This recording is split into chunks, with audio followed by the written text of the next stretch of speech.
Most of us are performing, even when we think we are free. The fear of being cast out is one of the most ancient fears in the human story. We keep nodding along at work, at home, even in movements for change, because belonging feels safer than truth. Welcome back to the Deep Dive.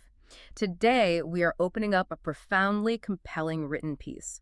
It explores that precise, sometimes quite terrifying moment when that internal performance just stops. And authenticity begins. Exactly. It's what the author calls a quiet rebellion, a battle fought entirely inside ourselves. Yes, this is a really remarkable piece of analysis. We're unpacking what it means to swap that sort of fragile safety we build for ourselves for something much deeper, that unshakable feeling of inner sovereignty. And our whole deep dive today is inspired by an article written by Helen Mudiba titled The Quiet Rebellion, When You Stop Nodding Along. Right. It offers more than just a critique of conformity, doesn't it? It gives us a practical framework for actually navigating that shift. Absolutely. And our mission today is to really immerse ourselves in the logic of this pathway to sovereignty. It's a framework that helps us map out exactly how safety, especially the kind built on just nodding along, conforming outwardly, how that can slowly, almost sneakily replace genuine authenticity. Sometimes we don't even realize a trait has happened. Until it's almost too late, or feels like it. And the vital question at the heart of the piece is really, how do you return to truth? How do you restore the integrity of your actual belonging? And maybe before we dive into the stages outlined in the article, I'd invite you, the listener, just to join us in a moment of reflection. Right now, Okay. as we talk about self-censorship, about compromise, just notice what happens in your body. Is there a familiar clench somewhere? Maybe your jaw. Or your shoulders creeping up. Exactly. Or a shallowness in your breath. Any resistance. Because the reason we nod along, even when our gut is screaming no, is that fear of being cast out is biologically ancient. It's primal. Exclusion meant death for our ancestors, didn't it? Starvation, vulnerability. Precisely. So when we agree against our better judgment, it isn't just, well, it's not simply cowardice. It's a survival strategy, deeply rooted in our nervous system. So this deep dive is about recognizing that mechanism. Recognizing it and then learning how to update it, maybe. For a world where speaking your truth won't usually lead to immediate physical danger. Not usually, anyway. Let's unpack that anatomy then, the anatomy of this psychological compromise. Because the written piece really shines a light on the layers of self-betrayal we use to stay safe. Yeah. When we talk about nodding along, it's not just passive agreement, is it? It's actually actively participating in keeping up a false reality. The article gives some painfully relatable examples. The colleague, maybe quite senior, who signs off on a strategy they know is fundamentally flawed. Right. Financially shaky, ethically dubious. But challenging the boss, challenging the decision, it means risking their standing, their place in the team. So they know the truth, but they perform compliance. Or those intimate betrayals you mentioned earlier. The friend who holds back a really necessary, difficult truth because, well, the illusion of harmony feels more important than the actual health of the relationship. Or the partner who smiles through disappointment again and again, because the energy needed for conflict just feels too high, too costly. And these aren't necessarily failures of character, are they? They're these deeply ingrained strategies designed to preserve a sense of belonging, however fragile it might actually be. And that cost, the cost of silence, as the piece argues, it just accrues. It builds up over time, and it manifests physically. The physical toll. Yes. The article describes this physical and emotional burden that happens when the internal protest, that inner no, finally starts to override the external performance. The nodding along. That's the pivot point, isn't it? Exactly. When the cost of staying quiet finally outweighs the fear of speaking out, the body literally starts to refuse the compromise. Headaches, maybe chronic fatigue, that shallow breathing we mentioned. Digestive issues sometimes too. Often. The heart protests. And this physical refusal is frequently the moment of genuine awakening, when that internal story of, I must stay quiet to be safe, gets overwhelmed by the body's truth. I am actually dying quietly here. That difference between the story we tell ourselves and what our body knows, that's crucial. But how does the author, Helen Mudiba, formalize this? It's not just a breakdown, you said it's a framework, the pathway to sovereignty. Yes, exactly. What's fascinating is how the article structures this whole internal journey. It introduces this pathway to sovereignty framework, outlining 6 fundamental levels, or maybe states, of consciousness: survival, stability, self-awareness, integrity, wholeness, and freedom. Okay, 6 levels, but before we detail them, we need to be really clear on how they work, because Mudiba is very explicit about this key distinction. Yes, they are absolutely nonlinear. Right, not steps on a ladder you climb once and you're done. Tick. No, emphatically not.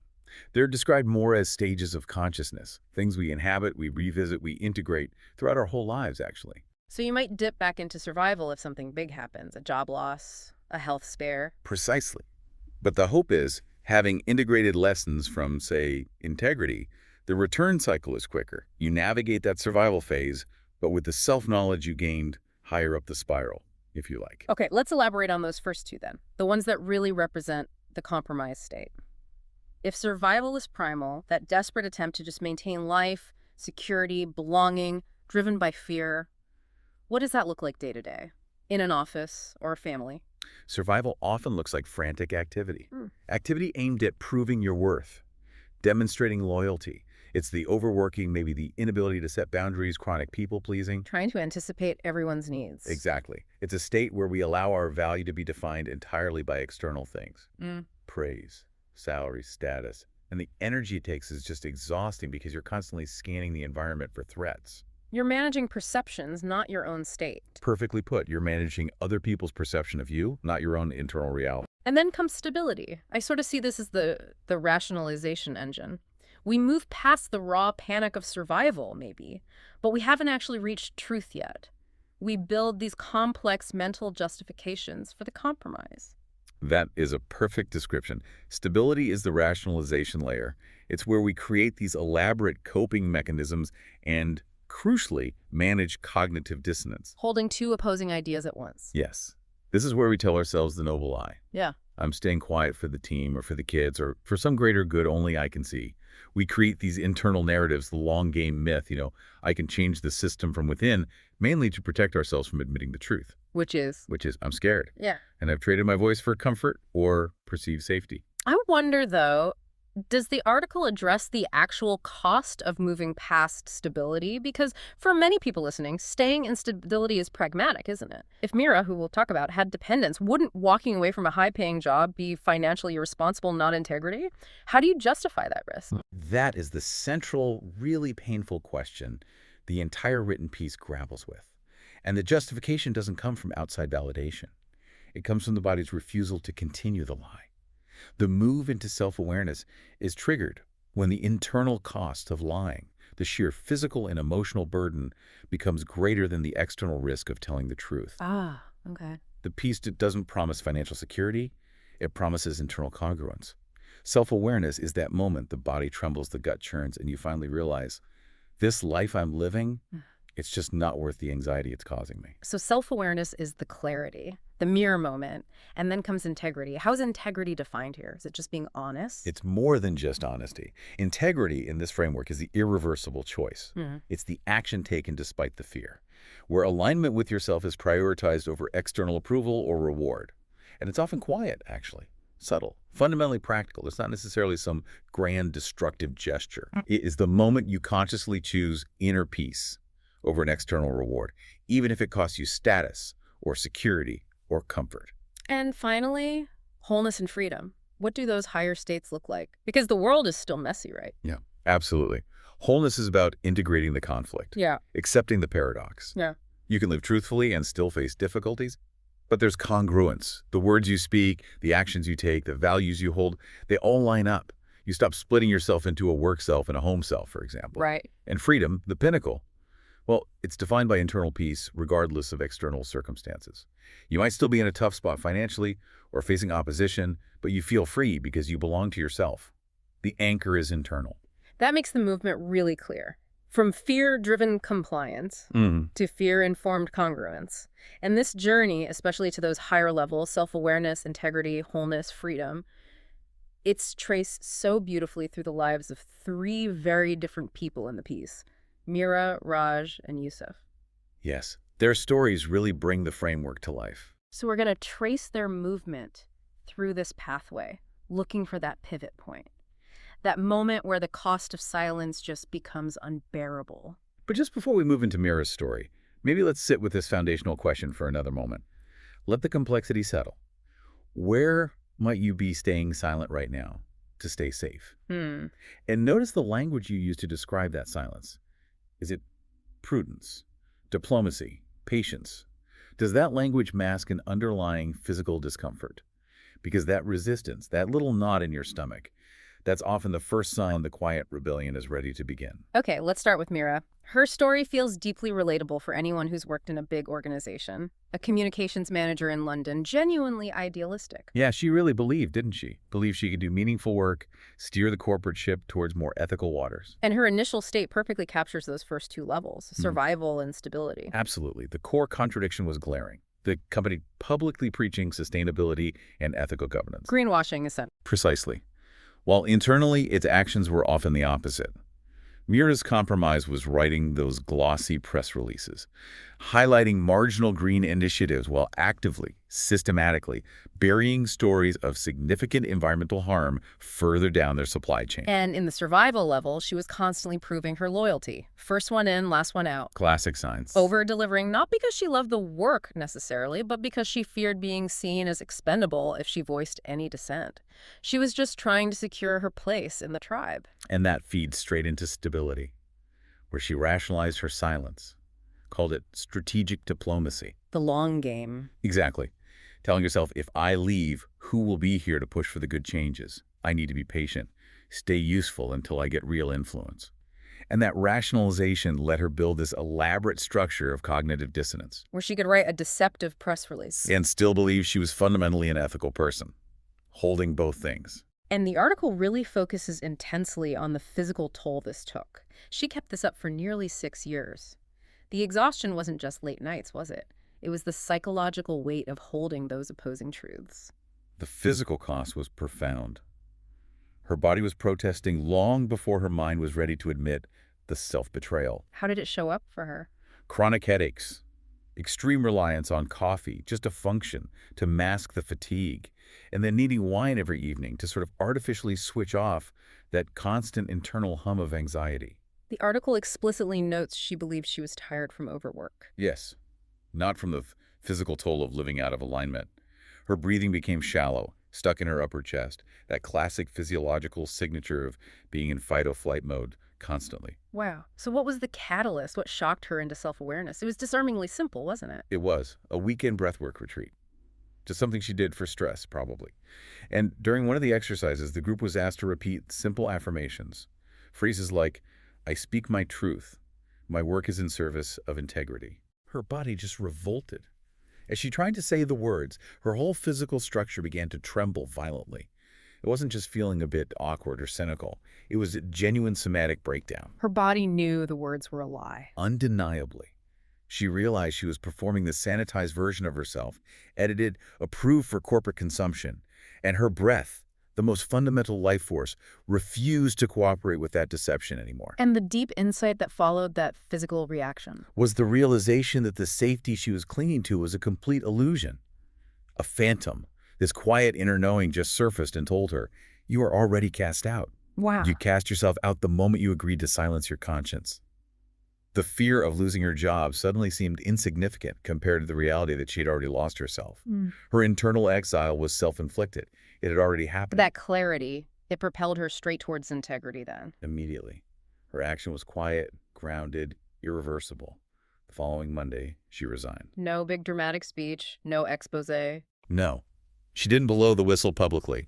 She simply told her boss she could no longer, in good conscience, approve campaigns she knew were misleading.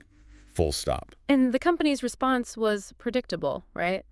Straight out of the stability playbook. Textbook. They tried to buy her back. Her boss offered the classic rewards. A significant pay rise, a promotion to senior director, framed it as stay, and you can change things later from a position of power. The golden handcuffs. Exactly. But Mira, having touched that core of integrity, she understood. The promotion was just another cage, maybe a slightly bigger, more gilded one. She declined. That was her irreversible choice, prioritizing the integrity of her breath, her words, over the security of her bank balance. And the journey to wholeness, how did that look? It showed in the shift in her work life. The financial uncertainty was definitely real, it was difficult. Mira. But she started a small ethical consulting practice. Her client base was tiny at first, but the article notes something beautiful.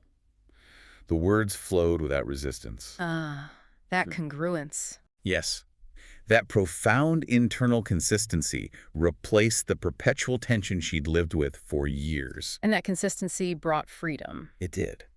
But not freedom from challenge, not freedom from financial stress initially. It was defined as the presence of integrity. She'd spent 6 years holding her breath, metaphorically and probably literally, fearing detection. Freedom was the quiet exhale that followed years of holding her breath. Just knowing her external actions and internal values were finally aligned. She discovered true belonging didn't require silence. Not at all. It's such a powerful testament to somatic awareness, isn't it? If your body is constantly tense, tight, if your breath is shallow, Mudiba's framework suggests this is often the biological signal that you're living out of alignment. It's worth paying attention to. So the reflection point here is quite pointed.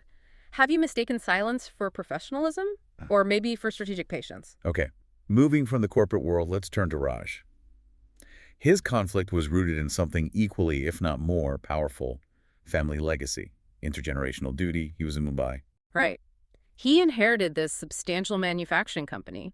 It wasn't just a business, it was the cornerstone of his family's identity, provided livelihoods for hundreds of people. So the weight of expectation was immense. He wasn't just a CEO, he was guarding a legacy. This placed him firmly in survival and stability, but driven by tradition, by duty, rather than his own truth. Absolutely. The survival level for him was about the fear of shaming his lineage, right? The business was successful, profitable, respected in the community.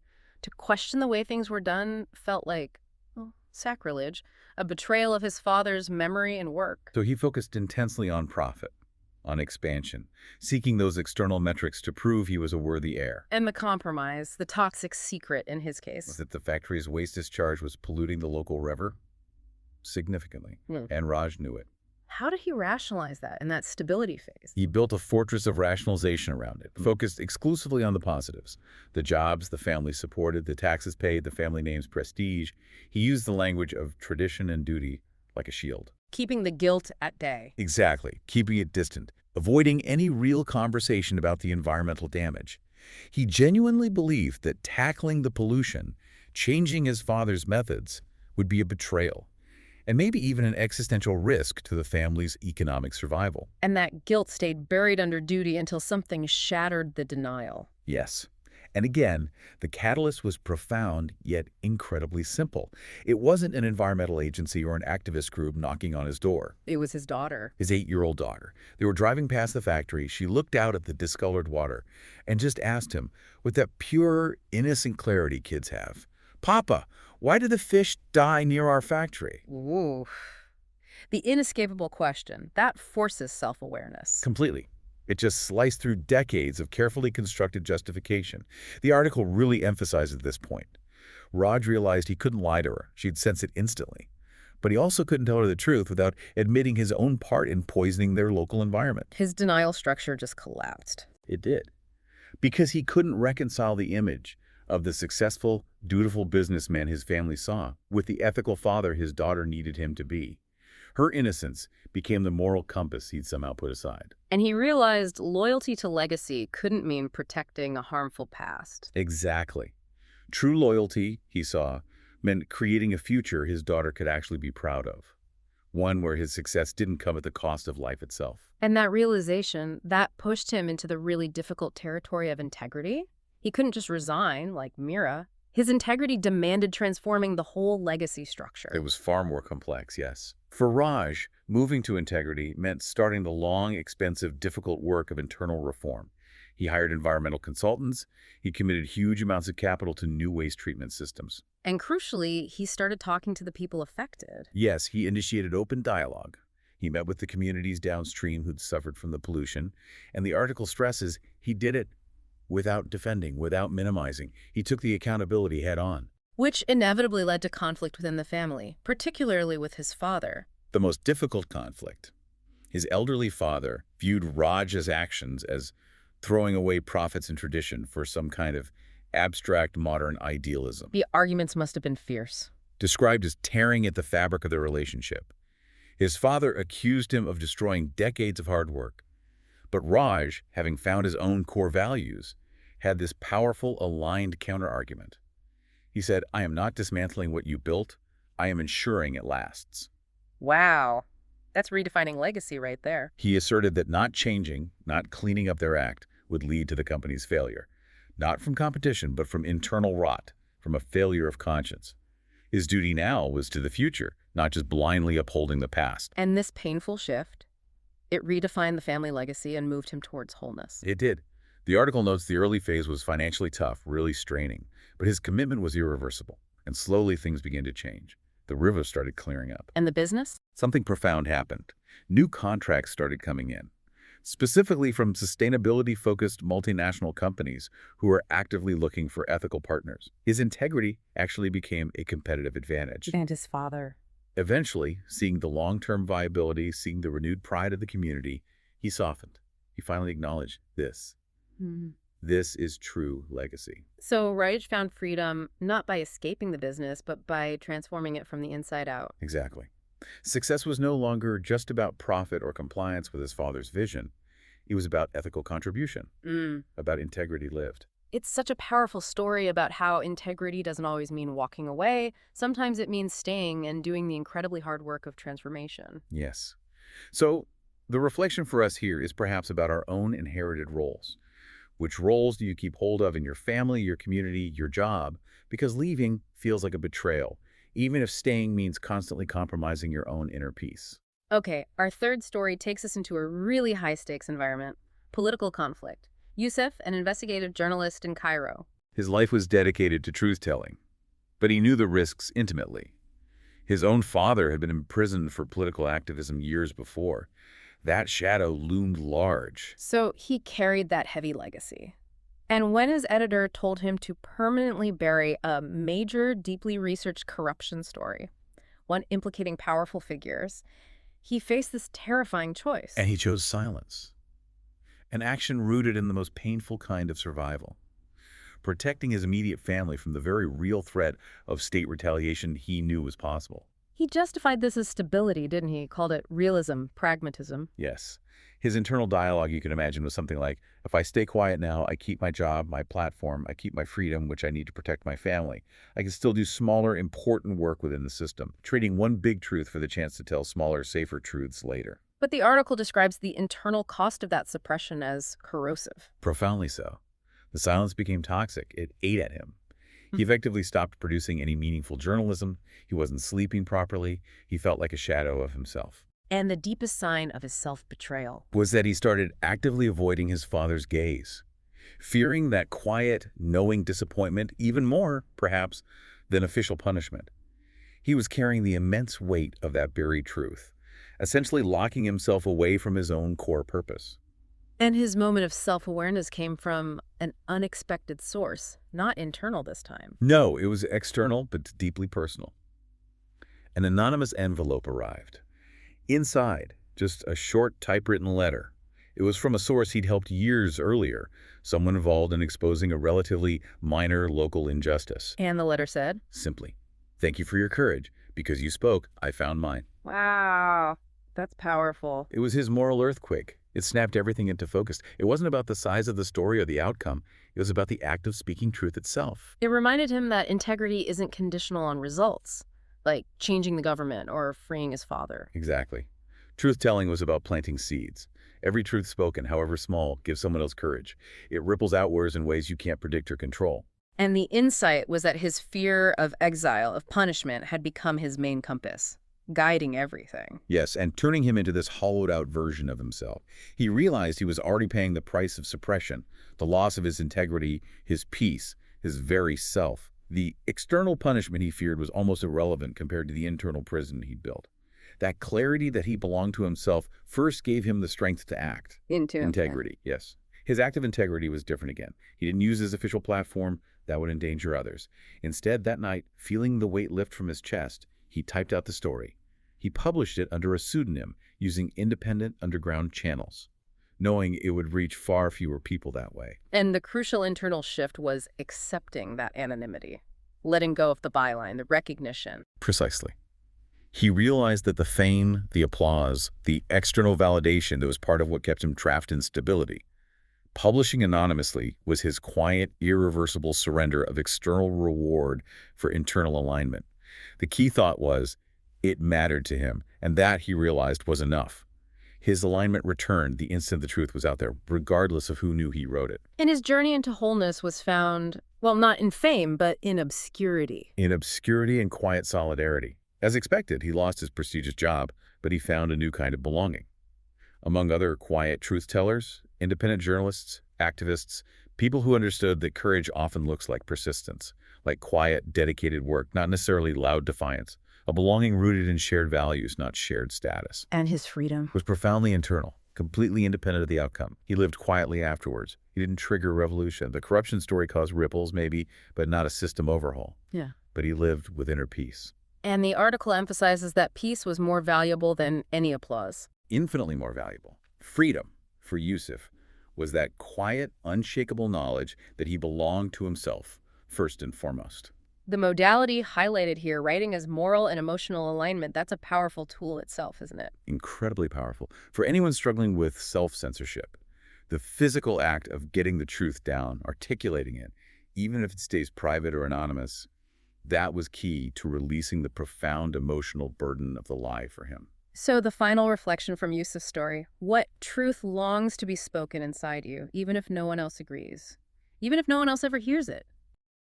When you pull these three stories together, Mira risking her career, Raj, his family legacy, Youssef, his societal standing, the synthesis in the article is really profound, isn't it? They faced vastly different circumstances. But they all converge in the exact same core psychological fear. That ancient threat, that being authentic costs you love or belonging or safety. They all started in survival and stability, pouring huge energy into rationalizing their self-betrayal. Mira called it career diplomacy. Raj called it filial duty. Youssef called it political pragmatism. Different labels, same underlying mechanism, desperately trying to earn external approval to feel safe, instead of generating safety from within. And yet, the breakthrough moment for each of them, that powerful move into integrity, it was universally quiet, grounded, not loud or defiant. No grand acts of rage. It was Mira's calm, settled refusal of the promotion. It was Raj's steady, difficult, determined start to the environmental reforms, despite his father's anger. It was Youssef tapping away at his keyboard late at night, under a pseudonym. Not shouts, but these quiet, irreversible commitments to just being congruent with themselves. Exactly. Which leads us back to the core lesson Mudiba draws from this, that belonging to others while betraying your own inner truth, well, it is not belonging at all. It is exile from the only home that truly matters, the self. When they finally chose integrity, they didn't become exiles. They ended their self-imposed exile. They came home to themselves. That's powerful. And this framework, the pathway to sovereignty, it's crucial to see it as a spiral, not a ladder. We inhabit these stages, we revisit them. Life will inevitably cycle us back towards survival when new threats or challenges emerge. But the growth comes from integration. Yes, integrating the courage you found on the last cycle, bringing deeper awareness to the next one. The tools you gain at integrity and freedom, that self-trust, that congruence they make, the next pass through stability much quicker. You start to recognize the rationalizations almost instantly. Okay, so we invite you now, just for a moment, to take a final centering pause. Can you let your nervous system just feel the idea of complete honesty, without the usual need to defend or rationalize or justify? Just notice where your breath settles, where any tension might ease, even just slightly, at the thought of complete congruence, that feeling. That's often where your truth is quietly waiting. And ask yourself this final crucial question from the piece: where are you still nodding along today? And what would your sense of belonging look like, feel like, if it fundamentally began with honesty instead of with compliance? When you consciously choose to stop blaming your external surroundings, your boss, your family, society, for your own internal silence, that's when you reclaim your voice. And with it, your agency, your power. That ancient, primal fear of exile. It really does start to fade when you make the fundamental choice to belong to yourself first. The world will always reward silence, though, won't it? It offers promotions, public praise, the illusion of safety, all in exchange for your truth. Just like Mira's boss did with the raise and the title. Absolutely. The external rewards for compliance are often very tangible. But the reward these three individuals found, it wasn't public, was it? It was quieter and infinitely more lasting. It's the clarity, the genuine peace, that unshakable freedom that comes from deep, profound alignment with yourself. And if you feel drawn to explore this process further, this deep alignment and integration, the article does conclude by suggesting resources. Yes, it mentions various integration modalities for navigating the pathway to sovereignty framework more consciously. Things like structured journaling practices to help map your internal landscape, and also reflective meditative practices to really solidify that move from awareness into integrity. Tools to help make that re-entry into authenticity feel a bit gentler, maybe, especially after periods of disillusionment. Exactly. The article specifically mentions a 21-day integration journal called Your Path to Choosing Joy as one such tool, offering a gentle way back to yourself. So these practices offer a kind of roadmap for meeting yourself with honesty, with compassion, ensuring that quiet rebellion is sustained and rooted in self-care, not self-destruction. Beautifully put. The world will always offer safety through silence. Freedom begins when you feel safe in truth. Climb the staircase, breath by breath, with compassion and presence we rise from stress, from fear to peace, from shame to grace. Climb the staircase to sovereignty.